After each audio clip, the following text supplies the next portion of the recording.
Sanguk Mal Jal Motayo. Welcome to the Science Fiction Rating System. Hopefully I've not just offended anyone in South Korean. The podcast that aims to rank every science fiction film from 1 to infinity. My name is Sam Draper. This is episode 50, I believe, isn't it? I think. Woo! 50. Haven't we been doing this for over a year now? No, it's not 50. I'm completely wrong. It's like, it's 41. Okay. But haven't we been doing Yes. this for over a year, though? Yes, when this releases, this will be the week after our anniversary. So, congratulations! We've got things. Anyway, yes, I'm Sam Draper, and I'm joined, as ever, by Chris Redding. Hello. And Alex Humphrey. Hello. What did that mean, Sam, what you said? I can't tell you that. Oh, okay. What film was it South from? Korean. It wasn't from any film. Oh. Well, if you can speak Korean, write in. Yes, let us know. Right, so this is the podcast where we put all science fiction films on the big list. We've not actually recorded in a long while, so might be a bit rusty today. But yeah, we've got a list of 66 films with The Lawnmower Man at the bottom and Aliens at the top.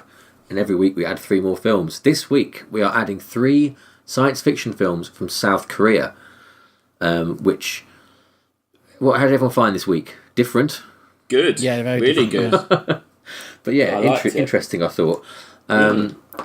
So we'll start with the most well-known, I suppose, definitely most well-known film of the 3, which is The Host, which is the only reason really why we're watching these films, I think, because this was out before. Everyone seen this before? Chris, you'd not seen it, had you? Is that right? No, I'd not seen it. So what do you think? I wasn't aware of it at all, actually. No? Okay. Well, did you enjoy it? Yeah, I enjoyed it. Except there's plenty of action, good story, twists and turns, and the monster I thought was quite cool. Mm-hmm. Yeah. So I like. It reminded me of the monster reminded me of the Relic. Remember the Relic? Yes. Yeah. Oh, yeah. Definitely. Yeah. But yeah, some quite cool things. I liked how they tried to incorporate the scale of the crowds and the city and the military, and I'm just trying to see what the budget was. It was only I just said it. Just looked at it. It said 11.8 billion, but that's it. It was South Korean won or whatever that's won. $11 million, so it's not a lot. Yeah. But I think it's a lot for Korean cinema. I think. I mean, you can see they've done a lot with the money. Obviously, you can see the CG of the monster was a little bit lacking. Yeah, but yeah. I mean, and it's hard to judge the acting. I kind of felt there might have been a little bit of dodgy acting going on. Well, so I think that is a symptom of South Korean cinema can often get quite slapstick, as far as I understand. Yeah. I'm not an expert, but why a lot of these films have that kind of slapstick comedy element. The music's mental in all 3 of these films. Totally, choices, right? Yeah, and I think that's the hallmarks of their style of cinema in a way. It's like it's come from a more of a variety show, or a comedy background, like the background of their cinema. I think they had more of in entertainment. I don't know. I'm not sure about this, but I think French cinema's got a big influence on them, hasn't it? Is that, Alex? You know if that's right? I don't know. I can see why you're saying that. I mean, it is. Sure. I should have read this before. It feels like French films. Yeah, I'm sure because they had a good relationship. Historically, that they did watch a lot of French directors stuff and things. It just, I think, what it is, all 3 films just push it to the absurd, and just some things that will be like, and I think it works really well in The Host, because some stuff where you would just be like, it's a super serious scene, and it just descends into like the bit when they're in the stadium where all the dead people's pictures are up, and they're just rolling around the floor, and everyone's taking photos of them and stuff. And I think because the characters, that family, is so dysfunctional in The Host, and I think that's what I think this film could have been a bit of a it's just like them trying to do a monster movie. It could have been kind of pushed aside it's an oddity because it's from another country, but ultimately it's just a kind of rehash. But I think that family unit is so odd, and they're really strong characters and such weird characters, and you do kind of like I think you really connect with them, and you do kind of care about them, and you do want them to get the little girl back. And in fact, if anything, I would say I think it's very real, and almost the only thing I'd forgotten was it is such a downer ending.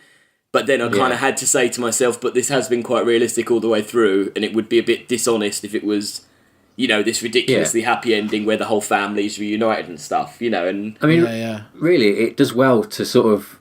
It lurches between the two extremes, doesn't it? In quite a few bits, like when they're trying to... The government get involved and stuff, and they're all... It gets a bit dark at times, doesn't it? Oh yeah, yeah. And definitely. Also, like the way the kids are kept, the girls kept in their little, sewer cover with bones everywhere, is a pretty horrific thing to be going on, isn't it? Yeah. But I think it handles it really well, doesn't it? Yeah, and when they do the experiments on the main bloke, and they're like drilling into his brain and stuff, like it. No, I think I think ultimately, tonally, I think he plays it really well. But I think he is a really good director. I think Snowpiercer was great. He's done a film called Thirst, which was the main guy's in a film called Thirst. But you said Okja was really good as well. Oh yeah, Okja's right, yeah. So I think he is a very good director. He's a very imaginative director, and I think it just all works really, really well for me. I think it's I think the effects hadn't aged great, but no, not at all. Sadly, that's a shame that was, because in my memory of it, the first scene of the monster coming down the side of the river and chasing them all looked really good, but it looked terrible, didn't it? It didn't look great. Yeah. I mean, they don't help themselves, because they do large scale. The monster comes out and attacks a crowd in daylight. Yeah. Yeah, it's pretty brave. No one would normally attempt that. No, totally. Did you know that? Sorry, go on. I was going to say, because of its themes, which can be seen as critical to the United States, the film was lauded by North Korean authorities, which is a rarity for South Korean blockbuster films, because it slags off America, because it's all the Americans' fault, basically. Yeah, they loved it, which is a bit of a weird one for them. They must have been really happy with that. Yeah. It's based on an actual real event as well. Yeah, no, I read, them really pouring that stuff down the drain. Yeah, a loads of formaldehyde got put into the, the system at some point, which is pretty frightening. Why did they do that? It was Americans, wasn't it? I think it was a military base, I think, did it? Yeah. All right. I guess they're just thinking we don't need it anymore. Let's get rid of it. Probably it's what Americans will be thinking. But yeah, no. So overall, quite positive. I mean, really, it's kind of it's weird, because I think it's the kind of film where if it was an American film, you wouldn't think anything of it, because it's quite a Spielberg-esque monster romp.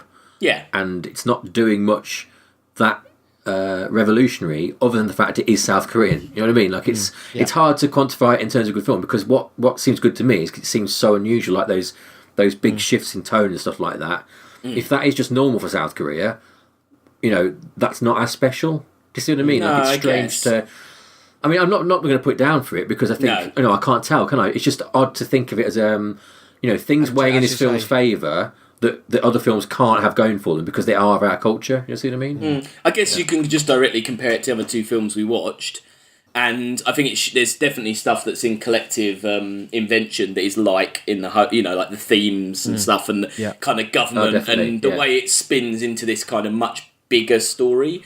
It's got a lot more scope. I think in America that would have just been seen as a small little thing, but they spin it right off into, like the fact that in the end they're all wearing T-shirts with like the main guy on like free him or whatever his name is. Like I like that idea. Free Park King. Yeah, it was a joke. It was really. Yeah. I was like, what? Yeah. No, like I like that. That is obviously their a nationality thing. That is obviously something, like you say, and almost like you're saying about the kind of the absurdity, and that it's an accordion, isn't it? They just start playing that weird, that weird little accordion music is in all three of these for some reason. It's very like they're kind of like, it's going to be a wacky bit, like it's odd. That is odd. Did you see this actually quite like? There's all these things that there was going to be a sequel. There's loads of stories. Yeah, there was going to be a sequel and even some test footage, but they seem to just have abandoned it. Like a 3D sequel, wasn't it? I think Host 3D or something. Set in the 70s.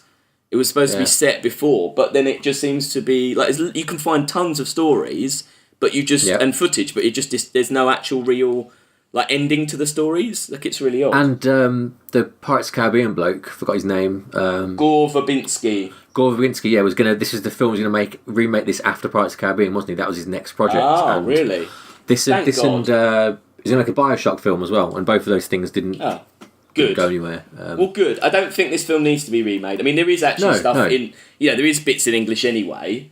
Well, also, it's a South Korean take on an American film, isn't it? So why do you need an American take on an American film? It's pointless, isn't it? Yeah. It says they shot some of it actually in the sewers, and they all had to have tetanus jabs. Oh wow, yeah. And they had to, it had such extreme changes in temperature. It was frozen, and they had to break it up, and then I can believe it evaporated. Yeah, it's got a really real look to it, hasn't it? That I think that's why it reminds me of 70s Spielberg, a lot. Like the way it's shot, those shots like that, and it looks very sort of on location in a way that modern films don't really, do they? That's modern true. American films. No, I can see, like the kind of government staff and the family unit. It's got a lot of that. It's very E.T. and Close Encounters, isn't it? That kind of thing. Yeah, definitely. Cool. And with a kind of Jaws monster. Yeah. Yeah. Well, obviously not a shark, but you know what I mean. Okay. It's got the same mouth as the Stranger Things creature, isn't it? Yes, it has, yeah. It's a lot like that, really, isn't it? Okay, let's rank it. Not much else to say here, I don't think, about this. Just all kind of liked it, I think, yeah? Yeah. I did, but in a traditional screen acting style, as we've said, it's a bit weird and not traditionally subtle. No. But it's not meant to be, is it? That's the thing. It's not. No, I didn't mind that. It's not bad acting in the sense that they're not trying to play it serious either. They are playing it for laughs when they do go over the top and things like that. Okay, Alex, you can go first. See, it's hard. Like I'm looking at the list. Is it better than Snowpiercer? I'm kind of thinking. I think for me it was, because I really like Snowpiercer, but I think Snowpiercer attempts some things it doesn't manage, whereas The Host, everything it goes for, it kind of hits for me. Then I'm going to put it at number 19.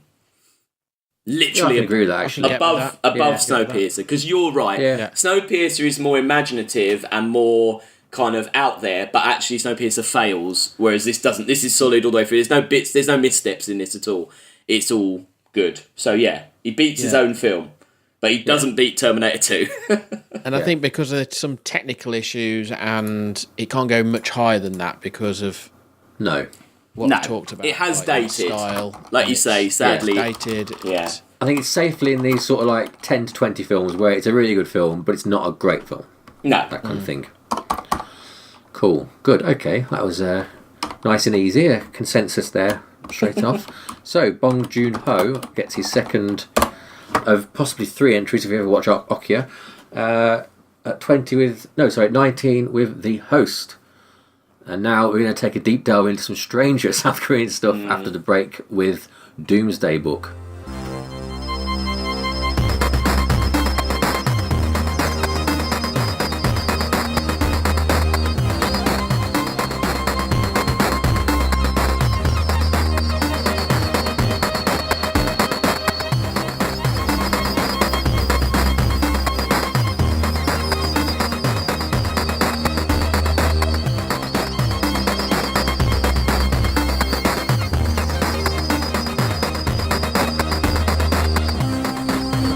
We're back with our second film of the day, staying in South Korea, this time with Doomsday Book, or Report on the Destruction of Mankind, which is the literal translation from South Korea. This is an anthology film, 3 smaller films, directed by, I think there's only 2 directors, aren't there? Yes, Kim Ji-woon, Yim Pil-sung. So I thought the way we could do this is we'll each start with a film. So we'll just do each film separately, basically, and we'll each start with each one. So I'll start first with the first one, which was A Brave New World. And I'll describe a bit about what they are as well, because I'm guessing these 2 are a lot harder to watch, so people at home might not have seen these 2. Yeah. So Brave New World is a zombie film, basically, and to be honest, I thought it was a very poor zombie film. There wasn't really any sort of twist on it at all, and there wasn't anything special about it. It just seemed like, here's a zombie outbreak, This is how it started. In fact, the only cool bit was that little following the apple through the system. Yeah. Yes, the that apple was that all carries I the had. virus, seeing how the apple gets into the system and gets recycled back into food. Then after that, you just get a very sort of rote, dull zombie film. I thought. Everyone else agree with that? Yeah, no, totally. Yeah, totally. I mean, I'm not a massive zombie film guy. No. I don't know if you guys are. Well, Alex, you like? I like a lot of zombie films, and I like it when I see something very different. Because I've seen a lot that are very boring, and I totally agree. I think it was the beginning bit where you just saw the path of that apple, but why that apple? What was wrong with that apple? It didn't ever really explain. It left it a bit too much, and then just to have that annoying, oh look, a quote from the Bible, they're Adam and Eve, and that's the whole. It was. Yeah. You nearly said it was shit. Well, it wasn't. No, it was a bit shit. Yeah, it was a bit shit because it was just too obvious, and I don't think. It just didn't give anything new. Even that annoying zombie vision that's been done a million times before. It's 2012. This was made. All that stuff had been done by now. There was nothing. There's nothing new to say, sadly. So no, I agree. That was not. It was weak. It was a weak start. Chris, what do you agree? Yeah, I pretty much agree with all that. I found them very hard to not follow, but to stick with, even though they were quite short stories. These I just visually wasn't stimulated. But this one specifically. Yeah, all actually. that. Yeah. I just found the settings not very cinematic or. Yeah, this was the weakest of the three for me, I think. Yeah, definitely. I wonder why they started with it. I don't know what the intent was, because it doesn't. The other two, you can see what they're going for, can't you? I suppose, yeah. But then the picture on the posters is all of the second one, isn't it? The robot. Yeah. Very strange. I don't know. Unless they knew it was the weakest. I couldn't get my head around it when we watched the trailer, and Yeah. Yeah. Well, we'll move on because there's not much to say on that one at all, is there? So, Heavenly Creature. This is the second one, and this is about a robot that they've nicked from iRobot. Yeah, and he lives with the Buddhist monastery, and he's sort of their helper. But then he finds enlightenment. Yeah, and is the new Buddha, and is sort of anointed as such. But then the company comes to shut him down. Alex, what did you think of this one? I really like this. I think this worked to me as a little short film. As 2 hours of this would have been too much. It was, it's not. It's a good idea, but you really need more going on. Something like AI has a lot more going on in it and can explore this fully. I think as a concept, I think it worked really well. I liked the kind of argument back and forth. I liked the concept that one of their main arguments was that humans strive for enlightenment because they've got all these things, these hang-ups, and they can't but a robot could literally be built pure and innocent and good because it was built that way, so therefore it's enlightened straight away, and that's it, them saying, well, that's unfair to human beings, that's out of order to human beings. I thought it was interesting. I thought it was interestingly done. I thought it looked quite good. I agree, the design of the robot was jarring. I just don't like the robot at all. I just hung up on that. I just didn't like anything about that. How about the design of it? Just the production design of it and how it looked and worked and operated and sounded and all the rest of it. No. What do you think of the story as a whole? Did you like it? Any of it? Or? Yeah, I say as a short story, it's fantastic. I mean, it reminded me a bit of Bicentennial Man as well. Remember that? Yeah, but again, that should have been a short story. Yeah. But yeah, I kind of like the interplay between the robotics, AI, and religion as well. That's quite an interesting thing. They don't really hit that. Well, I guess they do in AI. Yeah, but kind of. But it's an interesting concept, and it's good to explore. And I found just some of the, the scenes, the conversations about that, just a little bit overdrawn and a little bit. I was like, we get it. Yeah, I agree. It did go on a bit. It's quite theatrical, wasn't it? It was very much let's stand in one room and all just have big long speeches at each other. And because of the way it's designed, this robot, there's no. You're just looking at a plastic thing. There's no emotion or ability to animate it in a way to I think hand that over. Even Wall-E has a lot of emotion, and but I think that's what's so great about it. I think they've clearly not had a lot of money, have they? Because it doesn't say much, doesn't do much. It's kept out of everything, really, isn't it? And also, there's not. We're one back as well because it's not our native language, so there may have been a lot of inflection within his voice that we couldn't pick up because we don't understand it. So you're reading. So I mean, I guess it's that. I didn't understand the ending. Did you understand the ending with the repair guy?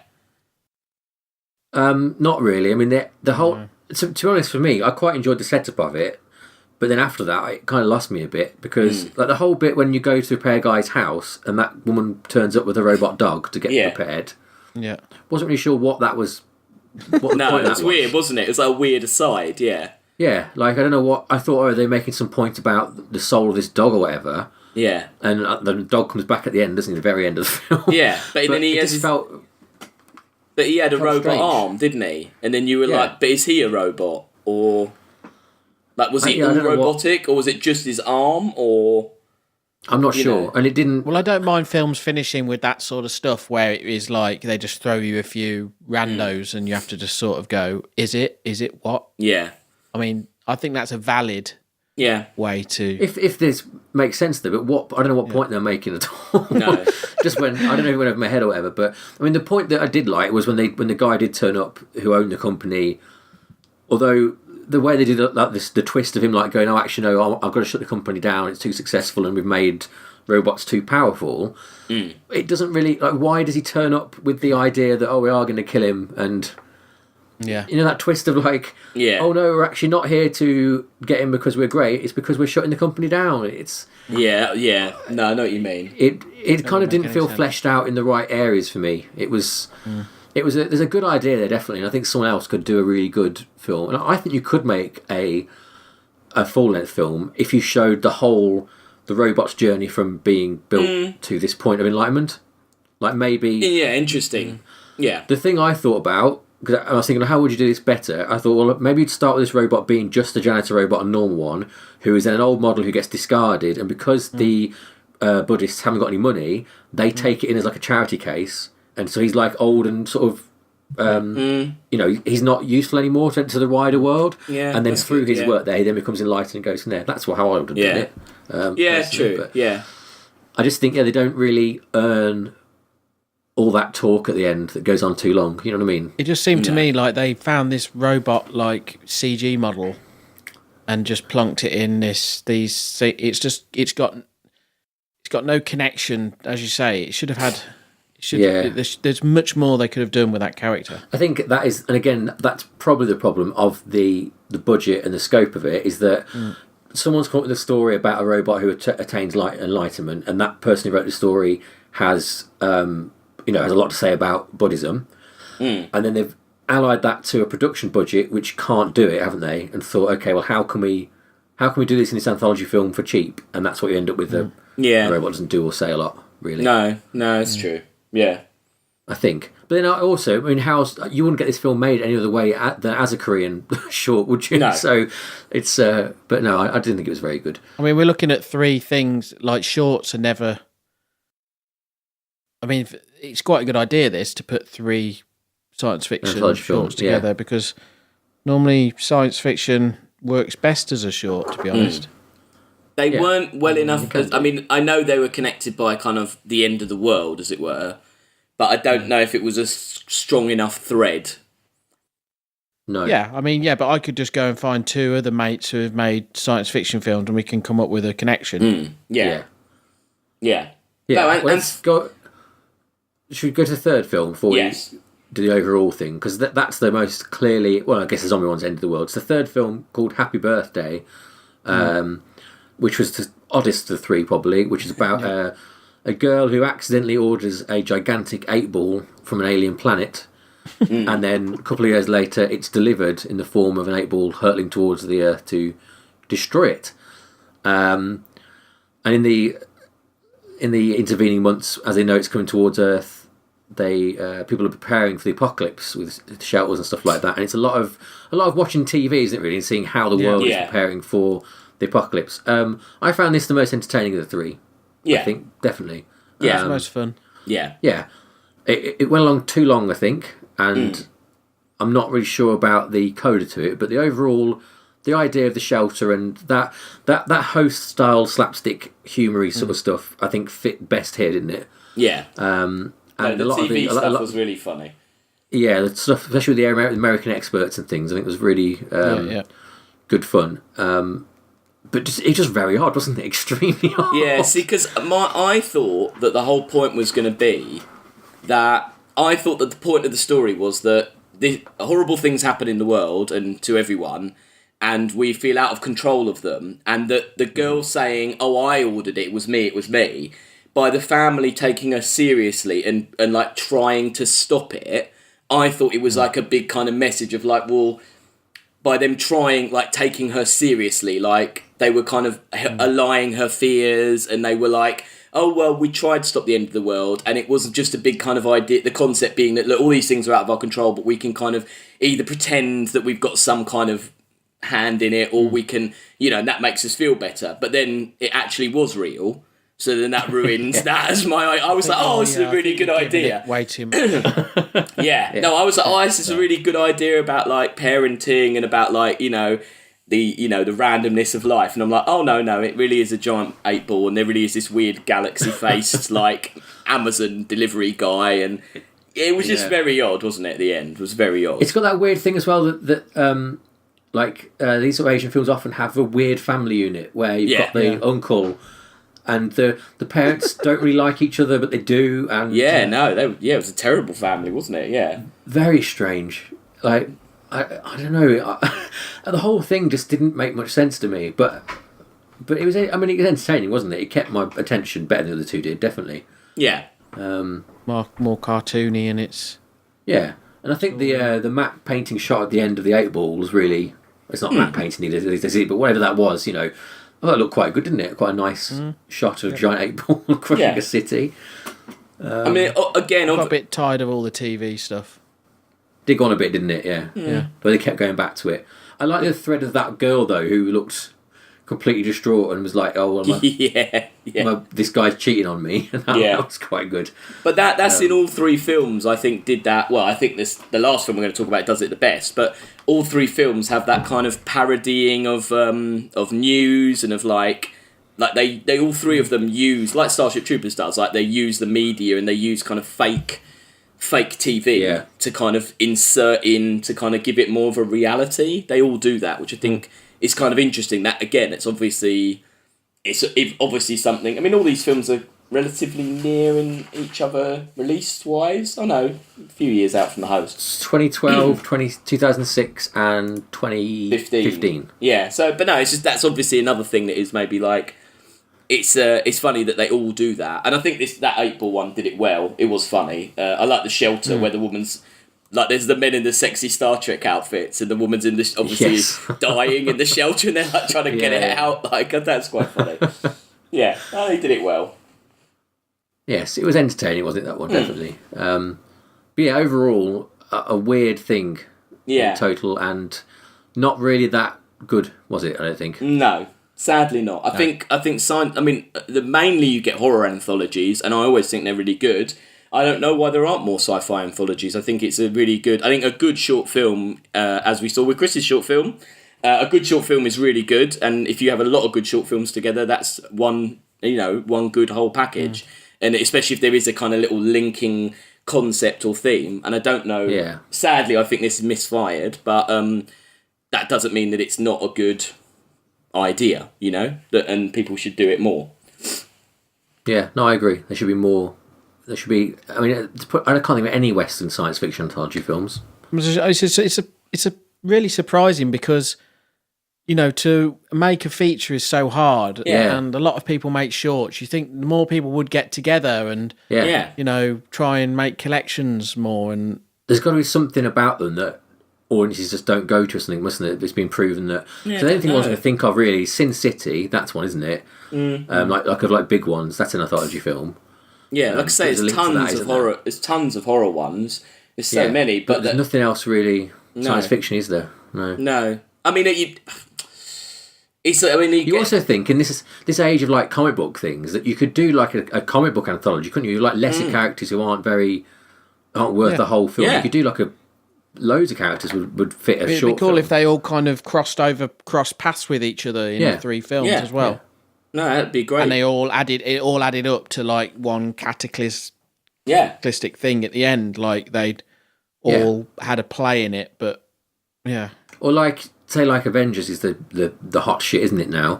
You do a film with 3 smaller superheroes, all in New York, who have got to do something that plays into one item that then shows up in Infinity War, you know? Yeah. Yeah. Yeah, no. They're missing a real trick, Like I guess. the city's blown up around them, but they've got like a minor power or Yeah, something. like they've got to save Yeah. someone's dad or something, or something smaller. Yeah. We should pitch this to Marvel. Get us a meeting, Chris. Get us a meeting with Kevin Feige, Yeah. whatever his name is, and we'll pitch this. I think they just steal ideas. They don't do meetings. Damn it. Oh well. Anything else to say about this? Anyone? No, not really. I think I read that it was originally conceived as a 3-part anthology film with 3 different directors. Filming began in 2006, but shortly after Kim and Yim had done their segments, financing fell apart and it was put on hold till 2010. So maybe there was a problem with the money, and it does sound like there was a bit. Maybe that is why it doesn't look as good as it could look, or it's not as polished as it could be. That obviously it was 3 directors, and then they've obviously had to get one guy to do for 2 $5 million, it's not bad. No. It's hard to, But it sounds like maybe it was a troubled shoot. Do you know what I mean? They've obviously got. Yeah, I think it's quite telling as well that they only sold it. I think they sold it to 6 countries, didn't they? So Wikipedia, not a lot of overseas sales, and it's not like Collective Invention showed in North America at least, and obviously Ho showed everywhere. I don't think this showed in any English-speaking countries. So No. it's clearly. I don't think it was received as well, was it, as the other 2? No. Okay, let's rank it. Chris, you can go first this time. Where would you put Collective Invention? get the list. Oh, sorry, no, Doomsday Book, not Collective Invention. Doomsday. Doomsday book. Probably round about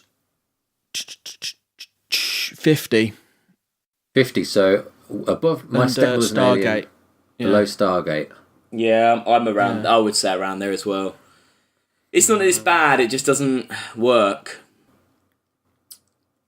Yeah, see, I'm kind of torn. Even though they're shorts, I still was struggling like staying with them. Yeah, no, I agree with that. But I just think for me, it was more interesting than. There's more inventiveness going on than those films around there. I don't know. I put it sort of in a spacey territory. Star Crash, like 41. Oh, Crash. Yeah. Flash Gordon's way too high. Flash Gordon's good, but I'm happy to go lower because I understand it wasn't particularly good. It's kind of difficult because it's a different art form, isn't it? These 3 shorts compared to a feature length story and a different language, different culture stuff. Yeah. It's very very different. There's a lot of things going on here. Yeah. But if they were all like the first episodes of series, you probably wouldn't stick with any of them. No. That's the problem. Would you? How about 47? Below Mission to Mars, above I Am Legend. I'm alright with that. See, Journey to Centre of the Earth, I really didn't enjoy. I Am Legend, I thought was a terrible and a cop out, and I think at least this is. Yeah. In fact, and also, it feels like Mission to Mars in a way for me that's another film with a lot of potential not fulfilled. True. That's very true. You know what I mean? Yeah, I'm alright with that. 47? Okay. Yeah. Cool. I can get with that. Right. Doomsday Book enters at 57. Right. Another break. And then we have one final South Korean film about a man who became a fish. Collective Invention.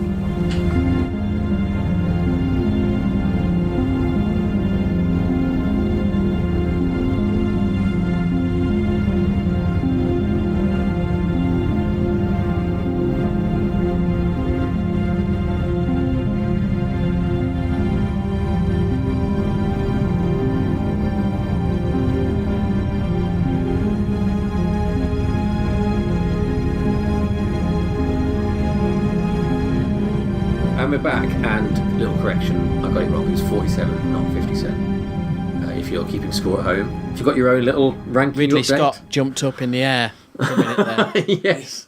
And then sat back down. Yeah, no. Poor Ridley. Right, so our final film is Collective Invention, directed by Kwon Oh-Kwang.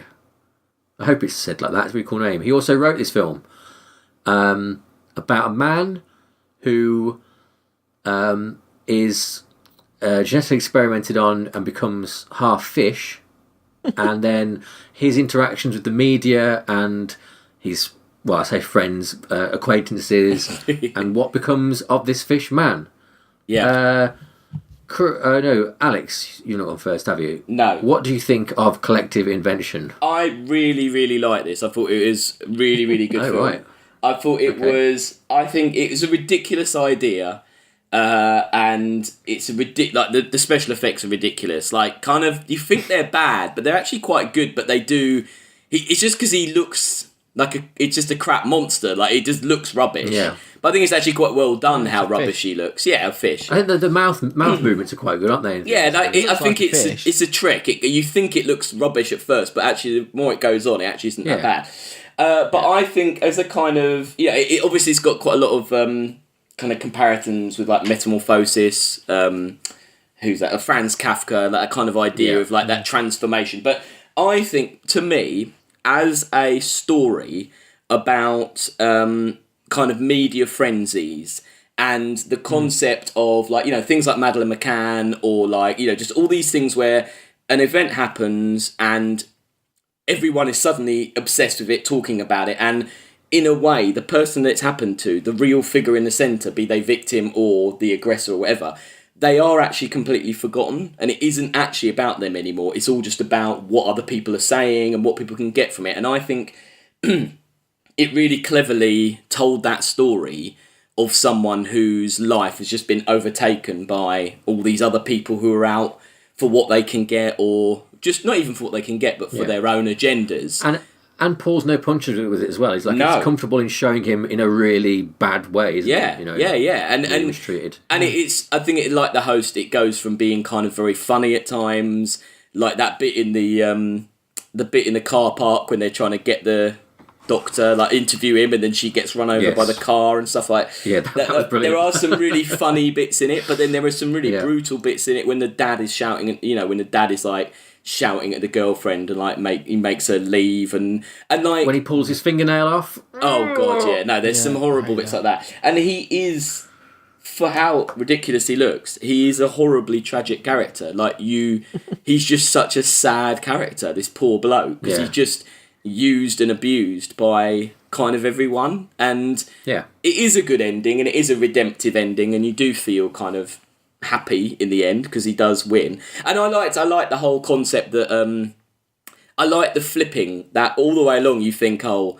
they did these experiments on him and it's really terrible and all that, and then when they find out that it's a drug, it'll cure world hunger, and it also cures cancer as well. And it's like this thing you eat that it makes you instantly full, and it doesn't give, and then you can get rid of all cancers. And I love the idea that then suddenly they start going, well, we would have been the leading country in this, but because we're fighting this stupid case with the fish man, we're going to lose out. The Americans are going to beat it. Yeah. They almost, like, the way they turn, and then they have that ridiculous freeze frames of him, like, jerking off, which is just 2 frames, move backwards and forwards. Yes, and then the woman's, like, crying, like, saying, oh, you're beautiful.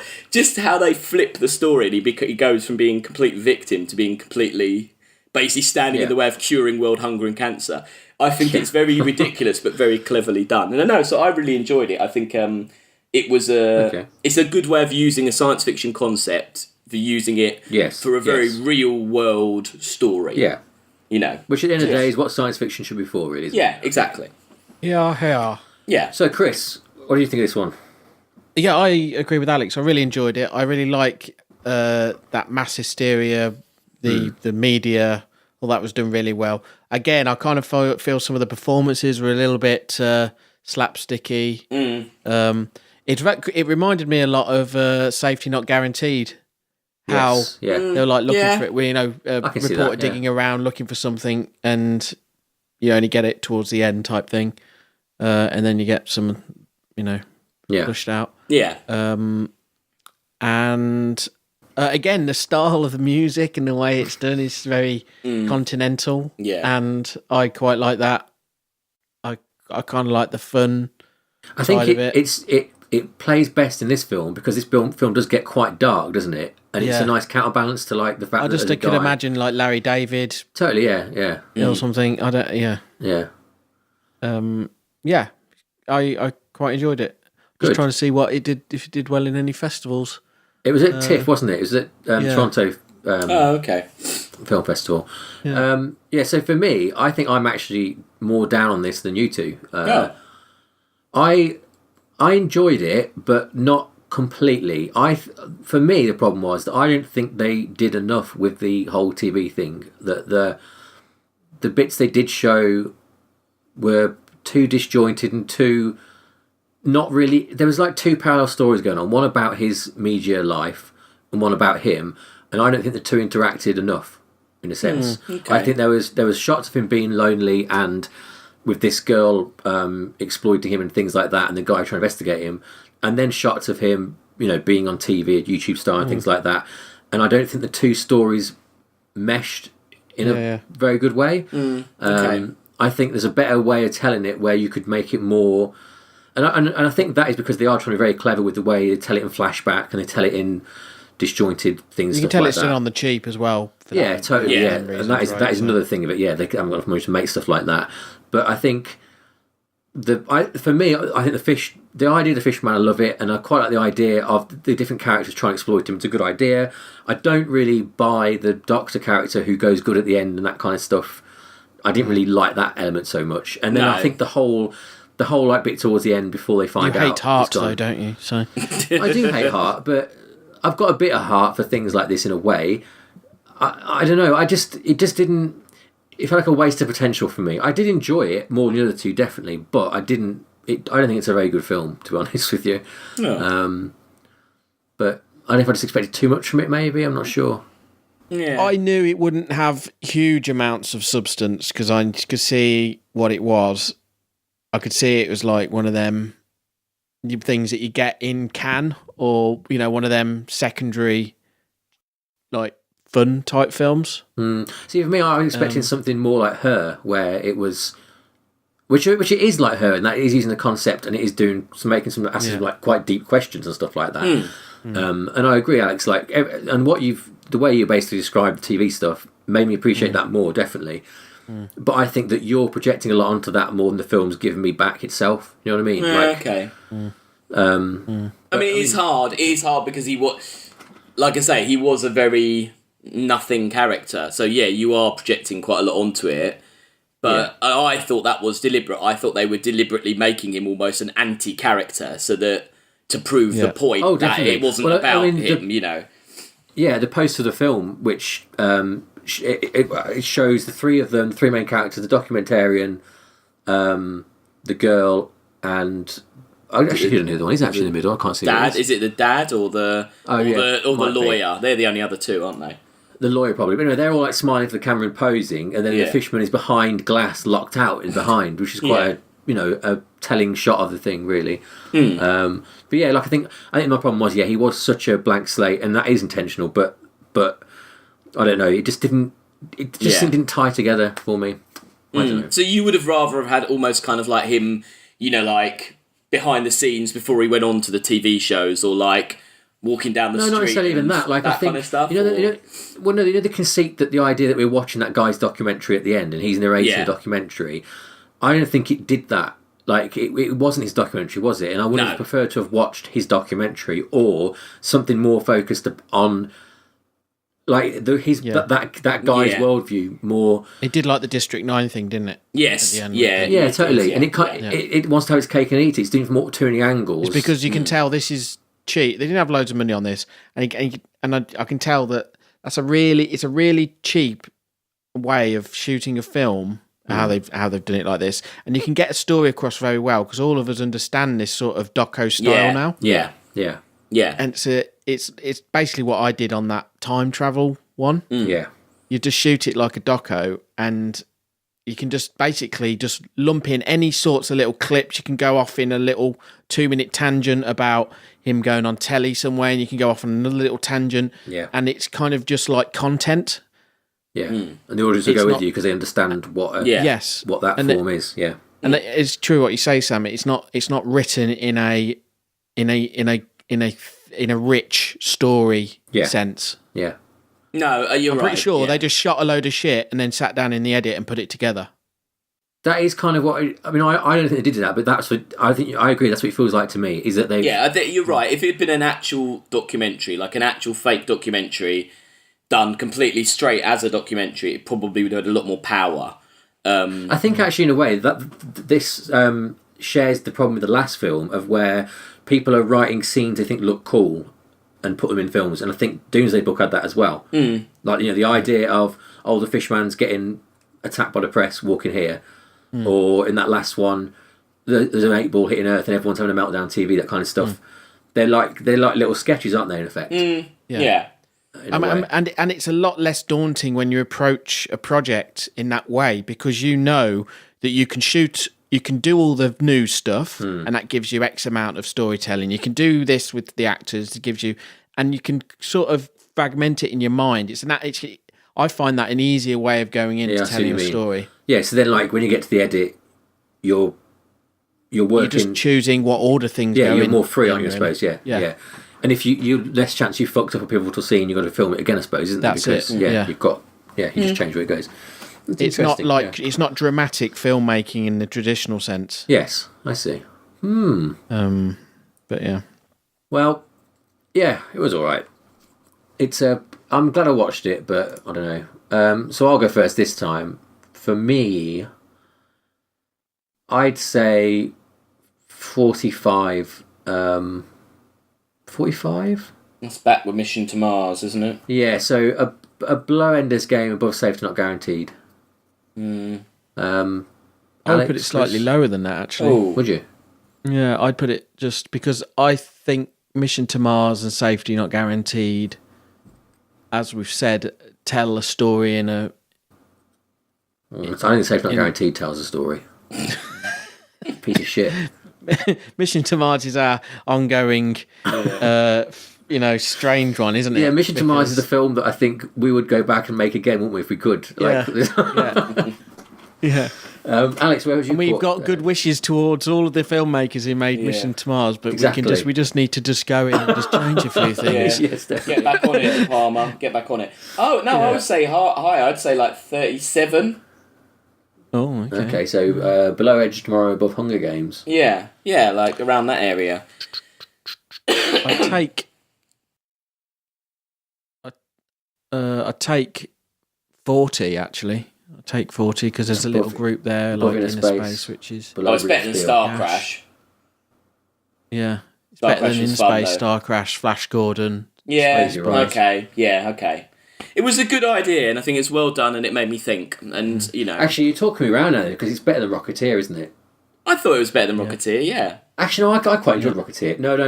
I'm going to stick with. What do you say, Chris? 40. 40. So below Real Steel. Yeah, I'm all right with 40. I'm all right. Okay, I'll go with that. Yeah. Yeah. Okay. But yeah, so that is probably the one that we should. Of all of those films, that's the one you probably would remake then. No. No? Because it'd be difficult to remake that. I think. I don't think it is. I think you could do it. I think you could do a very American version of that. Yeah, because of the conceit of the TV thing, like an Ed TV sort of film or something like that. Like an Elephant Man sort of take on it, maybe. I mean, you just do it again like that, but with the media frenzy of him like going on. I don't know. Jay Leno. Yeah, and what's that thing? He does the baby thing, Maury, and things like that.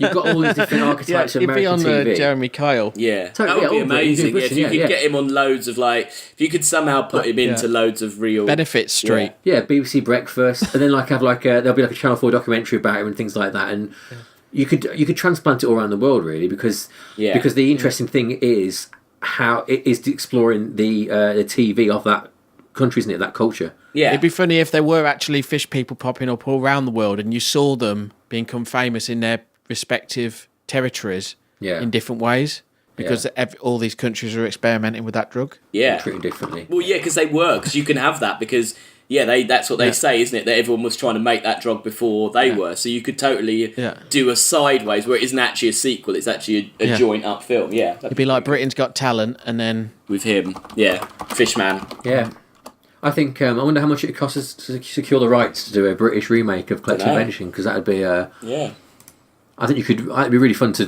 do that. Yeah. It did remind me the effects. We said this before, but I don't know if we said it on a recording. But it was what was that Dreamcast game with the fish with Leonard Nimoy's voice? Seaman. Seaman. Yeah, it reminded me of Seaman.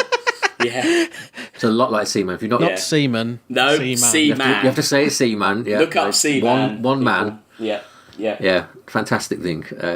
Well, it wasn't. It was awful, but it was interesting, wasn't it? Yeah. This was more like Seaman. Yeah, it was more like Seaman. Wow. Yeah. Well, there we go. We've gone blue again at the end there. So, sorry, we're going to get an R on this one again. 3 more films in the list. We're up to 69 films. Way, blue again. Way.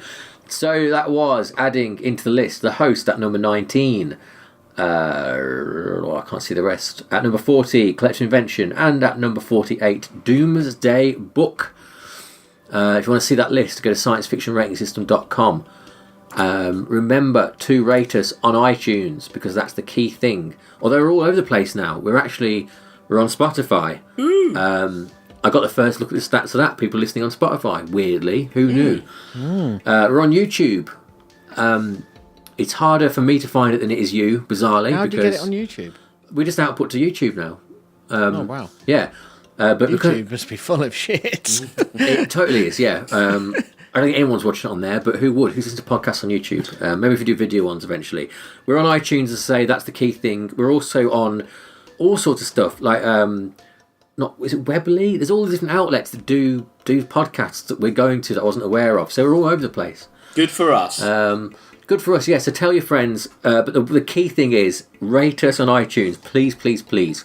I'm going to try and get some sort of iTunes contest going in a few weeks to encourage people to go and put a review on, and we'll say, like, anyone who's put a review on. We had some fan mail, didn't we? We have got fan mail. That'll be on the next show. Okay. But yeah, get in touch. sciencefictionratingsystem@gmail.com. Get in touch. Tell us what you think of the show. Give us 3 films you might want to watch. Quite excitingly, we've got a director coming up in a few weeks giving us 3 films. But is there anything you want us to watch? Let us know. Those are all things that are important. What else is there? We're on Twitter, aren't we? What's that? SF Rating System. Yes. SF Rating System, yeah. Instagram, Science Fiction Rating System. We're really good at this, aren't we? Facebook at SF Rating System. And we have the website. We're all on Facebook, and we're all on Twitter as well, and things like that. But yeah, it's 2018 is the year of the Science Fiction Rating System. I can feel it. We're on the come up, definitely. Right, so yes, join us next week where we'll be previewing 3 more films. Next time from 1998, 20 years ago. But for now, I think that's everything. Any more business? Anyone? No. No. Cool. Right, we'll see you next week. Good night.